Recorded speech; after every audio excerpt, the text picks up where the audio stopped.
NECANN keeps on getting better and better. Nostalgic here. Ed D'Souza coming at you, NECANN 2019. I'm sitting here with the man, Peter Bernard. If you're in the Massachusetts cannabis scene, you know who this guy is. He's our bulldog. He's the one who drives around.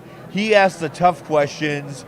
He bridges the connections. I mean, listen, when I first got, public about 2 years ago, 2.5 years ago, whatever it was, Peter. Something like that. Peter, I met him. It wasn't in Taunton, it was in Middleborough. We were doing round tables about licensing. This was before the CMR even came out. Yeah. And he introduced me to my friends at Beantown, Greentown. He introduced me to a lot of people. Dick Evans. He's able to get me to speak in front of Chairman Hoffman at times. Peter Bernard, pleasure, man. Pleasure's all mine, Ed. It's been a really fun past few years, hasn't it? Who we kidding? Dude, we've got more grays in our beard, and you know what? But it has been fun. Every one of these grays in my beard has come from knocking on a representative or senator's door saying, hey, what gives? Yep. Now, Peter, you're a patient as well. Oh, yeah. So, this is near and dear to your heart. You're doing this out of the love for not only the community, but you do this for yourself as a patient. And I'm doing it that's what got me started in the first place. I spent my real life in corporate IT. Yep. And I was the guy. Even when I made it to the boardroom, I was still the guy. And I can tell you, like I'm sure you already know, every walk of life. Then I got injured. Yep. I got drunk and slipped on the ice and fell just right on my ass and broke my tailbone, and over time it cascaded into a big gnarly mess of rods and screws and cages, and my lumbar region is all fused together now. Oh. And I sold my first dime bag in 1981. Yep. So I learned really quickly after my injury how much cannabis helped with the pain. And not for nothing, it really made the opiates work better. I was on a lot of opiates. It took me about 5 years to find a surgeon that was willing to work on me. By that point, I was addicted to OxyContin and morphine because those were my prescriptions. About 160 a day of morphine, instant release, and long release, about 120 or so of OxyContin. That's some days crazy. Less, some days more. If I was having a good day, I wanted to die. I'm serious, no word of a lie. I wanted to die. The last surgeon I saw says, I don't know, you could come out of it paralyzed. And I said, so I'm doctor, the fifth one that's told me that. And if you're not going to fix me, when I leave your office, I'm going to go jump in front of a bus so that you have no choice but to do something about it. Yeah. He sighed and told me not to do that. He would help me as best he could. He wouldn't make any promises. He did a great job. I wasn't able to walk. I could make it 3 or 4 steps, and I had to sit down again. A year later, after that surgery, my left leg doesn't work so good, but I can walk, and I don't need a cane. I don't need a walker. Yep.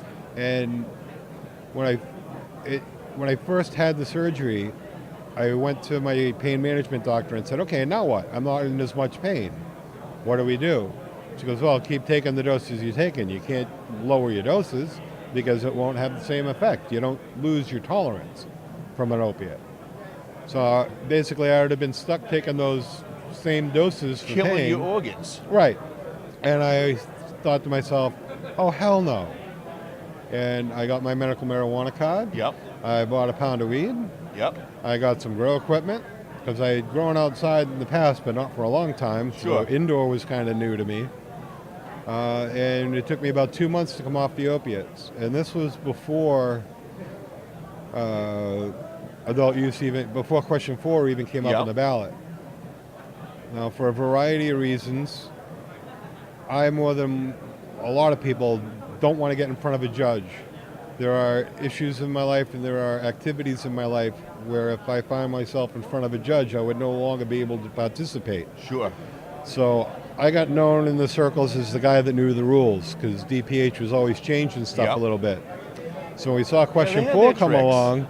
We saw question 4 come along, and we were worried that they were going to screw up cultivation because they don't know anything about it. They're going to try to treat it like wheat or corn or something. Do they still not know anything about it? You got an hour or three? Hey, I don't know, but You know, they've learned a few things in the interim, but yeah, so we decided that we needed to look out for cultivation and manufacturing because it's the backbone of it all. And we figured if we could get at least that part, it's the backbone of the market. It's the most important part of the market outside of the consumer that looks for it. But let's go beyond the cultivation. I mean, you were instrumental in not only the cultivation, but micro business, craft cooperatives. Micro business, oh my God. You know, the micro business was something we were willing to negotiate away and wrote as kind of a joke. The fact that it's there, man, that's, I mean, They I changed thank you for that. They changed it on us a little bit. Initially, we wanted 1,000 square foot canopy. Yep. Keep it really small. Our hope was that somebody who is doing a grow at home already could get legitimate, that they could Like get farmers licensed. market type thing. Right, like if I had my basement grow, I wanted to be able to get that license. Yep. So that's what the micro license was initially supposed to be. But after we had those round tables and we played with it a little bit more, we got the manufacturing angle down, then we submitted it to the Cannabis Advisory Board, the whole... Yep. Yeah, Michael LaTulip was part of the round table. Yeah, I dealt with John LeBeau from MDAR because he was one of the people working on the license types and the tier structure. So after that set of roundtables where we met, I sat down with Dick Evans and we pounded out draft regs for what the licenses should look like and what the tier structures should look like. We had wanted to keep it small because you know me, I'm all about the small guy. So we initially came up with 4 tiers where the top tier was like 40,000 square feet. Yep. Obviously we have 11 tiers at 100, but at least there's a cap because that's something else we wanted to get. Well, I mean, you remember Freetown? That was going to be 1 million square feet. And nope, goodbye. I have a fun story about that one. Oh, do you? When the Joint Committee on Marijuana Policy was doing their public comment sessions, I was quoted in the press as calling NECANN's operation the Walmart of weed and the Bud Light of bud. And I didn't mean it in a derogatory way. I meant it as, look, this is going to be Budweiser. A lot of us want Guinness or Heineken or Sam Adams. What about us?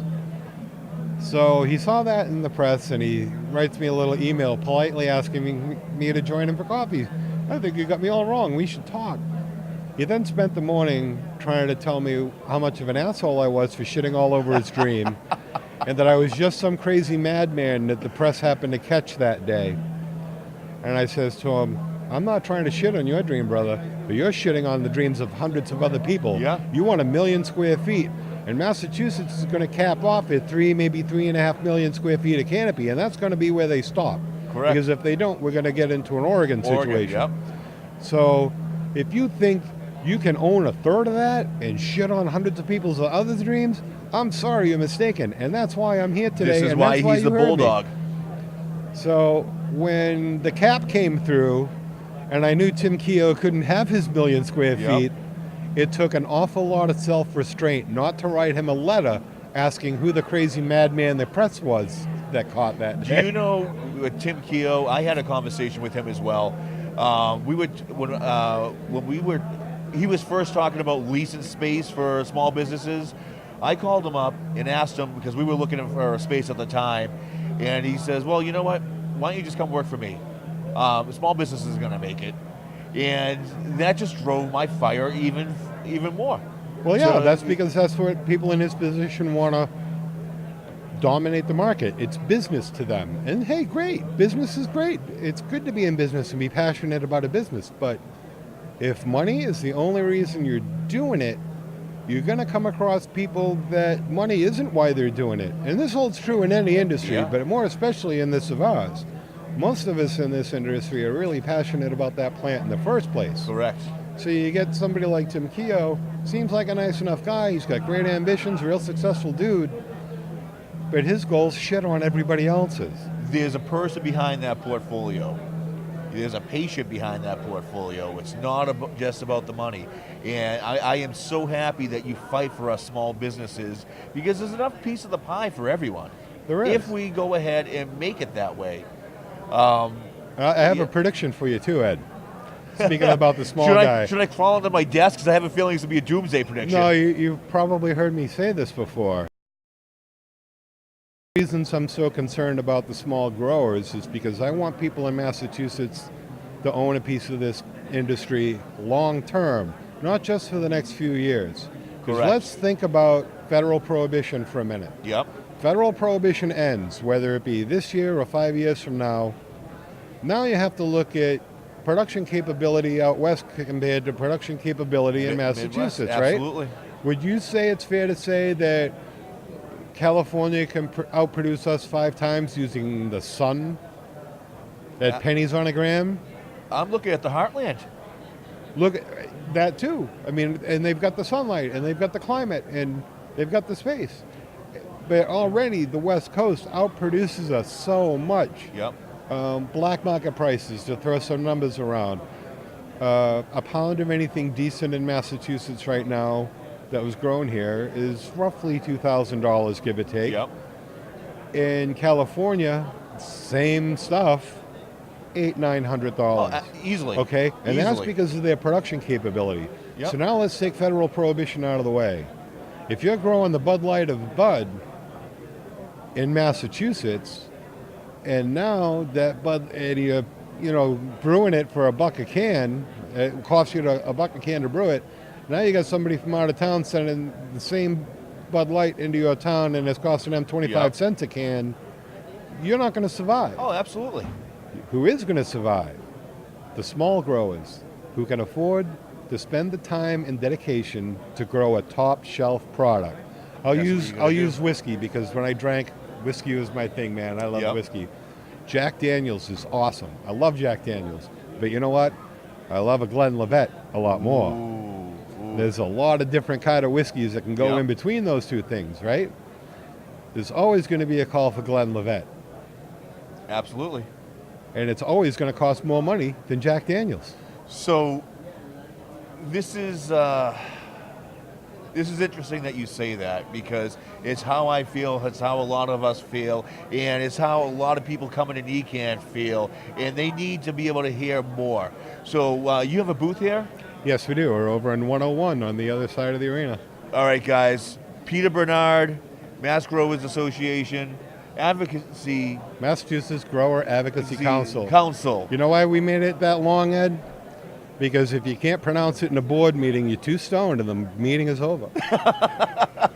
You heard it from the man, Peter Bernard. This is Ed D'Souza coming at you. Peace.